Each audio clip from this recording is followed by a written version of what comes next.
तो exercise class 8 है यहाँ घन और घनमूल। आज कौन सा चैप्टर शुरू करने वाले हैं? घन और घनमूल, जिसका इंग्लिश में बोलता है क्यूब और क्यूबाई, क्यूब रूट है ना। घनमूल को बोलता है क्यूब रूट, घन को बोलता है क्यूब बोलते हैं। ठीक, चैप्टर 3 है क्लास 8 मैथ। एक्सरसाइज 3.1 देखो, एक्सरसाइज को हिंदी में क्या कहता है? प्रश्नावली कहता है ना, प्रश्नावली 3.1। अब देखो इसका एक नंबर का आंसर निकालना हमको सॉल्व करना है। जितने भी क्वेश्चन आता है एक नंबर का, यहाँ से देखो एक नंबर क्वेश्चन क्या बोला गया है। क्वेश्चन बोला गया है एक नंबर की निम्नलिखित में से कौन सी संख्या पूर्ण घन है। हमको क्या निकालना है? पूर्ण घन है। देखो एक नंबर में है 1000, इसको पूर्ण घन निकालना है। तो पूर्ण घन निकालने के लिए सबसे पहले हम क्या करेंगे? 1000 को घनमूल यानी क्यूब रूट के अंदर लिखेंगे। ठीक है, पूर्ण घन निकालने के लिए। तो देखते हैं ये पूर्ण घन है या नहीं है। ठीक है, किसी का स्क्वायर है या नहीं है, उस तरह भी हम निकाल सकते हैं, फिर डायरेक्ट निकाल सकते हैं। ध्यान से देखो, क्यूब रूट की मदद से निकालता है। इसका क्या हो जाएगा? जोड़ा क्या लगेगा बताओ?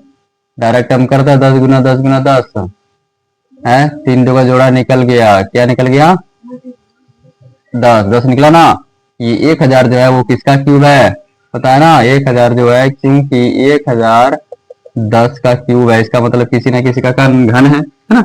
तो ये 10 का क्या है? घन है। 1000 किसका घन है?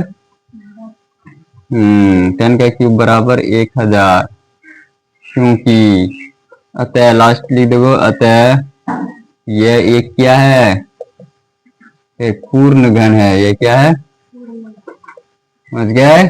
इस तरह भी कर सकते हो। अगला क्या है? अगला सेकंड नंबर 30 और 87 है। 2 नंबर में क्या है? 30 और 87। इसका भी मुझे निकालना है कि ये पूर्ण घन है या नहीं है। ये निकालना है ना। तो ध्यान से देखो, पूर्ण घन कितना है? 387। अब देखो 30 87, इसका भी वैसे ही कर लो, क्यों फिर से आसानी से निकल जाएगा। इसको जब तुम एलसीएम निकालोगे तो एलसीएम कैसे निकलेगा? एलसीएम किसे किसे भाग लग जाएगा? डायरेक्ट 3 से लग जाएगा और 7 से लग जाएगा। कितने? 7 से। अगर हम गुना करते हैं 3 3 होती है 27। ठीक, और दूसरी बात एक तो और 7 से लग जाएगा। इसको गुना करने के बाद जब गुना करोगे 30 87 आएगा। एलसीएम जानते हो निकालने के लिए इस तरह से, इस तरह से इसी तरह निकालना है। ठीक, पहले लगेगा 3 से ना, भाग निकाल लेना तुम लोग, मेरे पास टाइम नहीं है। यहाँ पर गुना करते जाएंगे तो दिन भर पार हो जाएगा, है कि नहीं। तो इसलिए इसको फटाफट हम निकालेंगे। तो इसका जोड़ा है लेकिन इसका जोड़ा नहीं है, इसीलिए क्या हो जाएगा? इसलिए अतः यह पूर्ण घन नहीं है। ये पूर्ण घन नहीं है। बस जिसका नहीं है नहीं लिख देना, जिसका है लिख देना। 3 नंबर में जैसे बोला है कि 45 65 63। 45 क्या है? 65 3, ये ना 45 65 33। ठीक है भाई, 33 है। क्या है? 33 है। इसका तुरंत निकालो, 65 633 घनमूल। ठीक, घनमूल निकालने के बाद हम पता चल जाएगा कि इसका घन है या नहीं है। चलो देखो, इसको हम क्या करेंगे?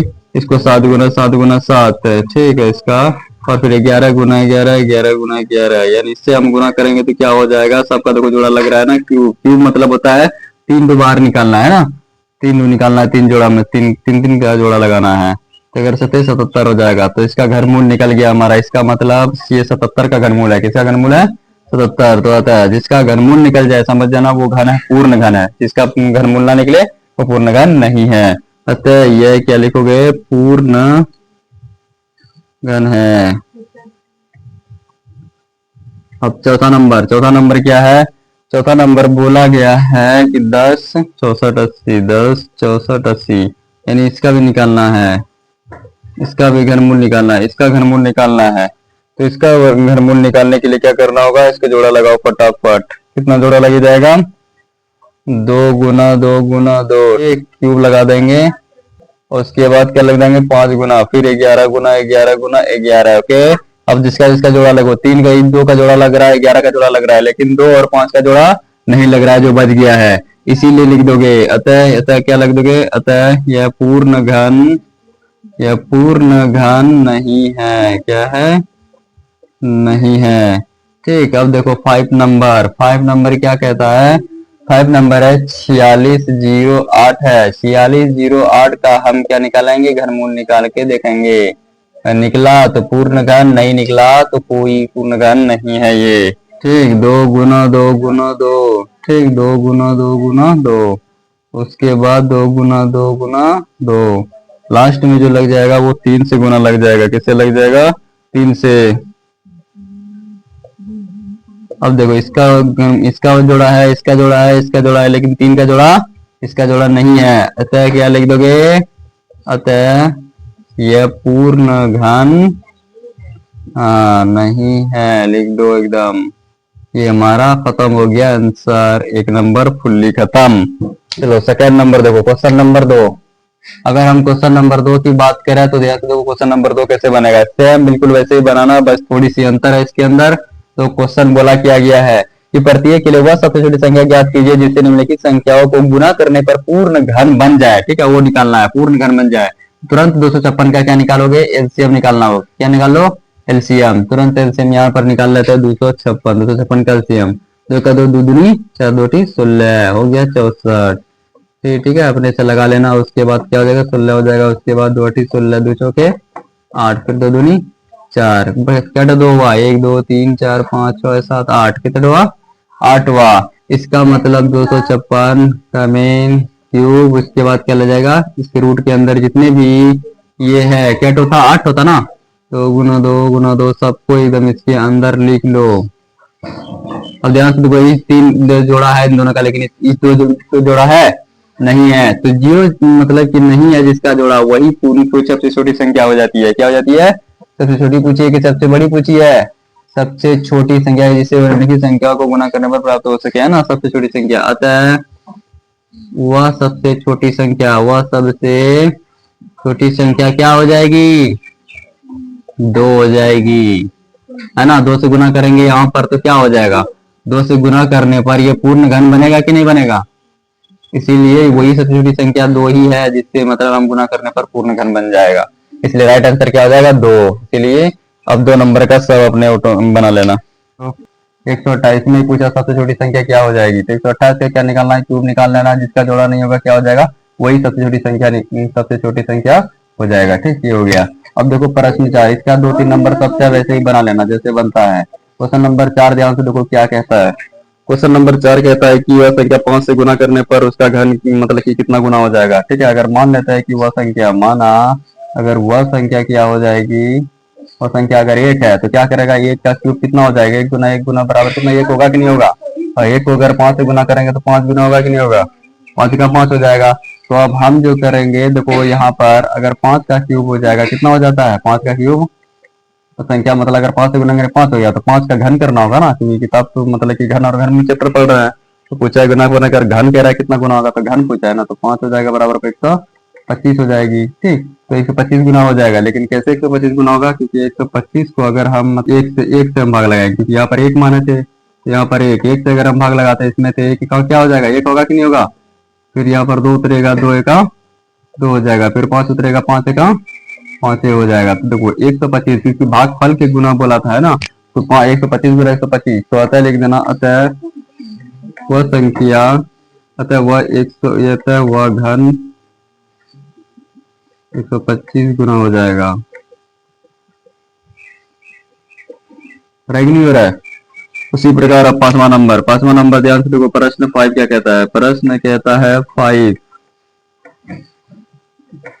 कहता है परिचित मतलब कि प्लास्टिसिन एक घनाभ बनाता है जिसकी भुजा इतना होता है, और घन बनाने के लिए मतलब इसे ऐसे कितने घनाभों की आवश्यकता होगी। देखो नाभ का आयतन, देखो घनाभों का आयतन कितना हो जाएगा। तो आयतन जानते करते हैं, घनाभ का आयतन क्या होता है? एल गुना बी गुना एच होता है, नहीं होता है? घनाभों का या घनाभ का आयतन को घनाभ का आयतन गुना बी गुना एच होता है। लंबाई गुना चौड़ाई गुना ऊंचाई हो जाता है। तो इसमें क्या करेंगे हम? लंबाई चौड़ाई किताब में दे रखा है, देखो 5 सेंटीमीटर है ना, 5 सेंटीमीटर 2 सेंटीमीटर और 5 सेंटीमीटर दे रखा है, इतना तुमको दे रखा है। लेकिन हमको पता है कि इसमें पूछा क्या गया है? पूछा गया है कि घनाभों की आवश्यकता कितने, मतलब कि एक घन बनाने के लिए, कितने घनाभों की जरूरत होगी। तो अतः कुल आवश्यक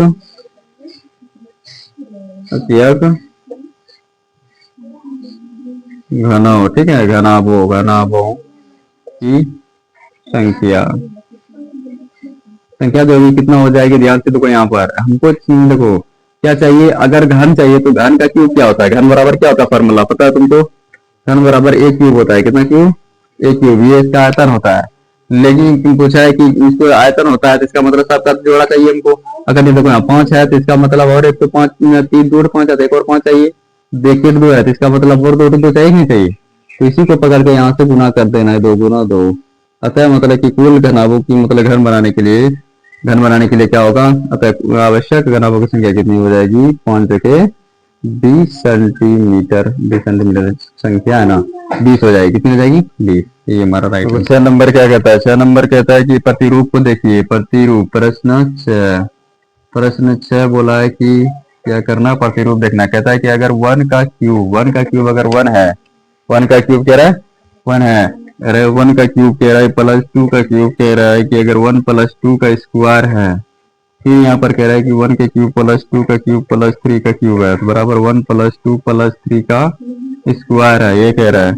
तो इस आधार पर कह रहा है कि इसका लिखिए, इसका 1 का क्यूब प्लस 2 का क्यूब प्लस 3 का क्यूब पर प्लस कमा देते हुए 9 का क्यूब पर प्लस 10 का क्यूब। अब इसका प्रतिरूप बुला के लिखिए, ये कह रहा है।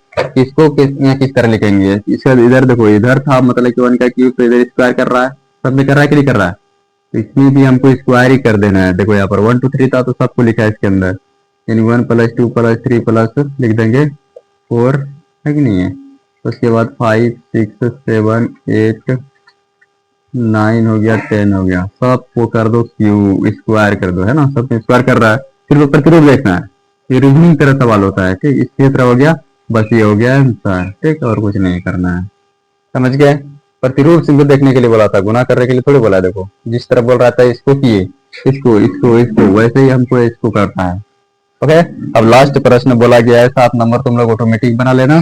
7 नंबर कुछ नहीं करना है, 7 नंबर सम और विषम लिखने के लिए बोला है। 7 नंबर का 1 नंबर कहता है कि 10 648 है। तुम बताओ ये सम संख्या है कि विषम संख्या है, बताओ तो, तुरंत कैसे पहचानना है, बताओ कैसा है, सम की विषम, बोलो। इसके लास्ट में 8 है, जो 2 से पूरी भाग लग रहा है, इसका मतलब वो सम संख्या है, कितनी संख्या है, सम। यही पूछा है कि कौन है, मतलब कौन सम है, कौन घन सम है, कौन घन विषम है, ये सब घन है, ठीक है, घन पूछा। अब ये बताओ सम है कि विषम है, सम है। तीसरा नंबर बताओ, तीसरा नंबर बोला गया है कि 92 बताओ सम है कि विषम है, विषम, बिल्कुल विषम हो जाएगा, विषम घन हो जाएगा, ये विषम घन कहो या फिर सम घन घन लिखो या सम विषम लिख दो, इससे कोई प्रॉब्लम नहीं है। अब बताओ चौथा है लास्ट 33 75 बताओ सम है कि विषम है, विषम हो जाएगा क्योंकि 5 है, ठीक। ये चैप्टर कंप्लीट, ये एक्सरसाइज खत्म हो गया, ठीक।